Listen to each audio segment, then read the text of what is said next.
The Boron Group presentation by Ren Blevins, Dominic Heinley, and Luke Jenko. Introducing boron. Boron has an atomic number of 5. This means it has 5 protons, 5 electrons, and typically has 6 neutrons for a total mass of 11 AMU in its most abundant isotope. It is solid at room temp and it has 3 valence electrons. Chemically, boron is a non-metal and it tends to form covalent bonds. It tends to be more similar to carbon or silicon than the other elements in its same group, as it forms hydrides like carbon, and it forms oxygen-containing minerals like silicon, known as borates. Boron has been used since ancient times for glazes and borosilicate glasses, but it has proved difficult to purify. It has many allotropes, which are often based on the isosahedral B12 unit. This is shown on the right. As you go down the group, the first trend I will discuss is atomic radii. As you go down the group, atomic radii increases because as you go down, there are more electrons, protons, and neutrons in the group because of the higher principal quantum numbers. Ionization energy decreases as you go down the group. This is because the atomic number and radii increase while the effective nuclear charge is relatively constant, so it is easier to pull off electrons as they are farther away from the nucleus and pulled in less by the nucleus. Electron affinity increases from boron to aluminum, but then decreases down the rest of the group. This is because boron's 2p orbital has a greater repulsion than aluminum's 3p orbital, thus aluminum electron affinity is higher.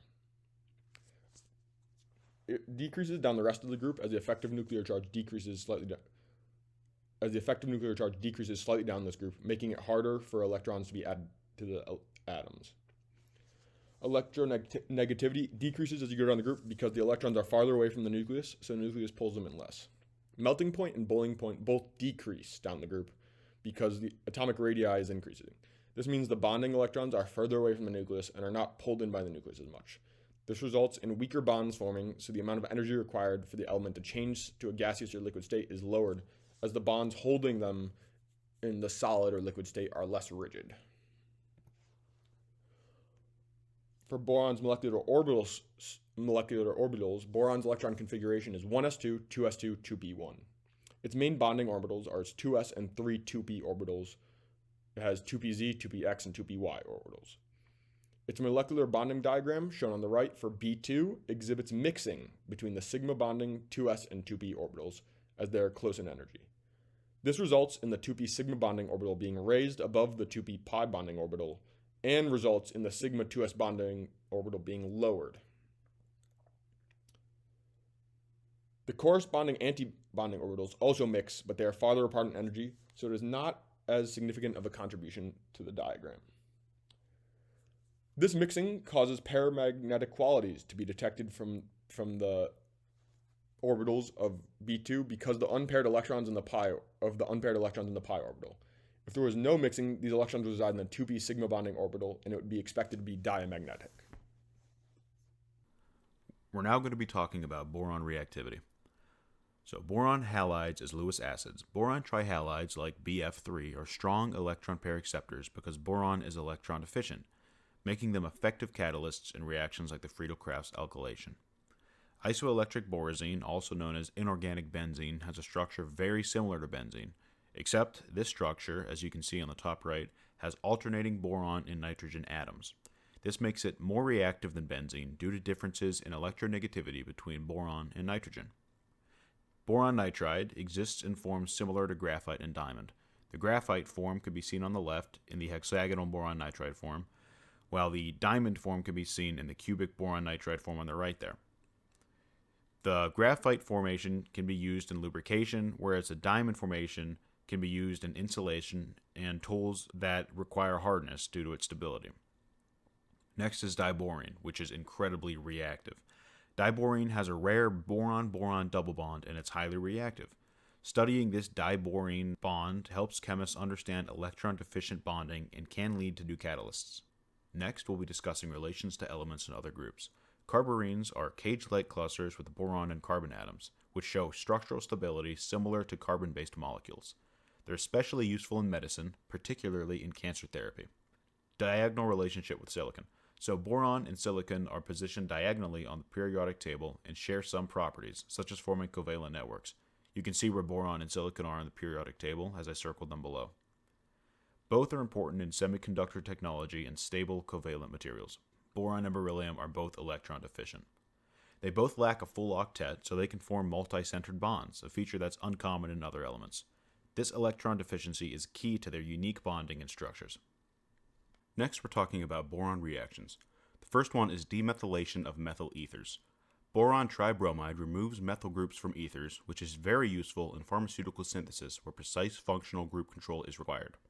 The next is hydroboration oxidation, which is when boron adds to alkenes in hydroboration, and then there's a subsequent oxidation, which converts the product to an alcohol. This method is widely used to create complex organic molecules. The last one is Suzuki-Miura coupling, which uses boronic acids with halides to form carbon-carbon bonds, often with a palladium catalyst. This is key in synthesizing pharmaceuticals and advanced materials. Lastly, I'll be talking about boranes, which is hydrogen bridging between boron atoms. In boranes, hydrogen atoms bridge between boron atoms, forming a stable cluster thanks to boron's electron deficiency. Boranes are classified by structure: closo meaning closed, nido meaning nest-like, and arachno meaning web-like. These shapes inspire new materials and nanotechnology designs. Many boranes are highly reactive, igniting even in air. Studying them has led to breakthroughs in material science and synthesis techniques. The first application of boron I will discuss is its use in treating cancer.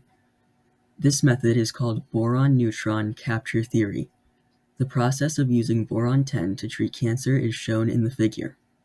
Boron-10 is irradiated with neutrons, becoming boron-11.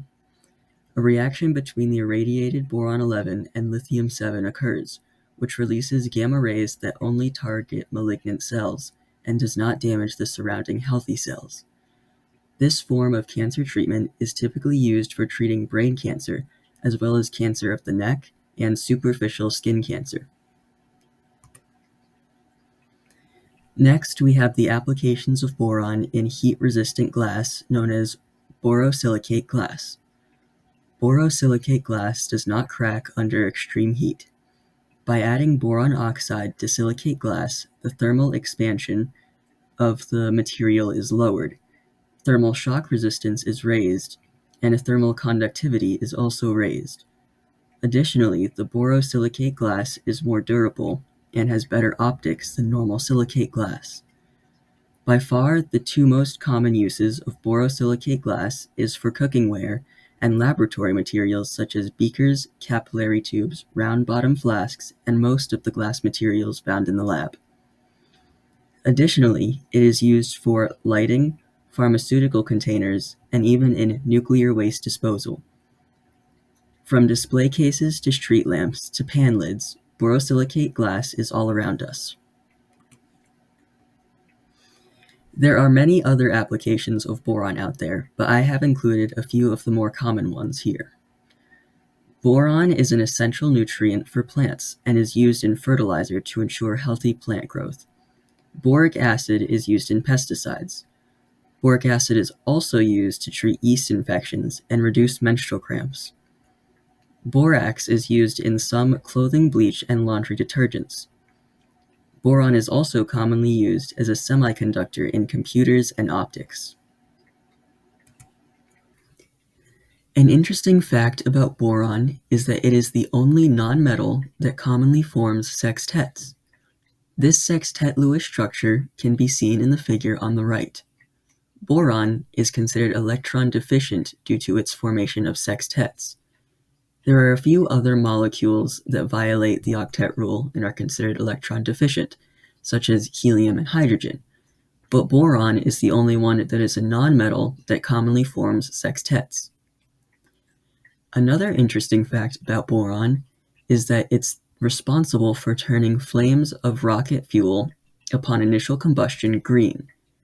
This green flame can be seen in the figure on the left.